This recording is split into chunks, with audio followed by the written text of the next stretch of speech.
শুধু ধুমধাম করে পুজোই নয়, মানুষের পাশেও দাঁড়ালো তালতলা ইউথ। জগদ্ধাত্রী পুজো উপলক্ষে দশমীর দিন অন্নকূট উৎসবের আয়োজন করলেন পুজোর মূল উদ্যোক্তা মানা চক্রবর্তী, যেখানে প্রায় 5,000 মানুষকে ভোগ বিতরণ করা হয়। অন্ন মানে ভাত, কূটের অর্থ পাহাড়।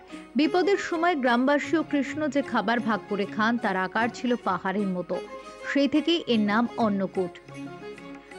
দশমীর পুণ্যলগ্নে তালতলা ইউথ কর্নারের পরিচালনায় আয়োজিত জগদ্ধাত্রী পুজো উপলক্ষে অন্নকূট উৎসবের আয়োজন করা হয়, যেখানে প্রসাদ গ্রহণ করেন প্রায় 5,000-এরও বেশি মানুষ। তাই সকাল থেকেই ব্যস্ত আয়োজকরা।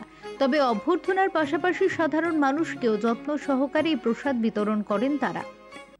সাধারণ মানুষের কথা মাথায় রেখে সকাল থেকেই যত্ন সহকারে প্রসাদ বিতরণ করেন পুজোর সদস্যরা।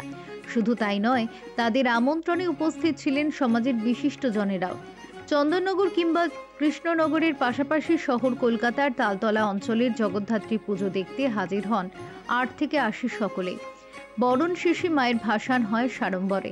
মায়ের কাছে তাদের প্রার্থনা একটাই, সকলে যাতে সুস্থ থাকে, ভালো থাকে।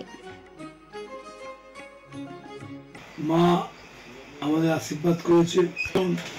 স্বয়ং মা জগদ্ধাত্রী পুজো মণ্ডলে মা এসেছেন এবং ভর করেছে।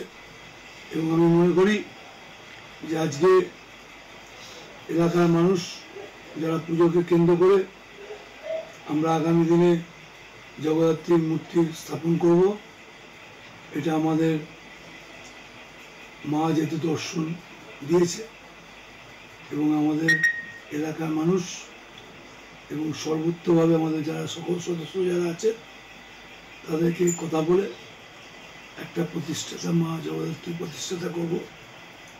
সেখানে আমাদের সমস্ত সম্প্রদায়ের মানুষ থাকবে এবং আমি মনে করি এই পুজোকে কেন্দ্র করে একটা মিনি ভারতবর্ষ, সেই মিনি ভারতবর্ষে আমরা মা জগদ্ধাত্রীর কাছে প্রার্থনা করি যে দিদির কাছে আমরা যেমন প্রার্থনা করছি, মা জগদ্ধাত্রী দিদিকে আশীর্বাদ করুক এবং আমাদের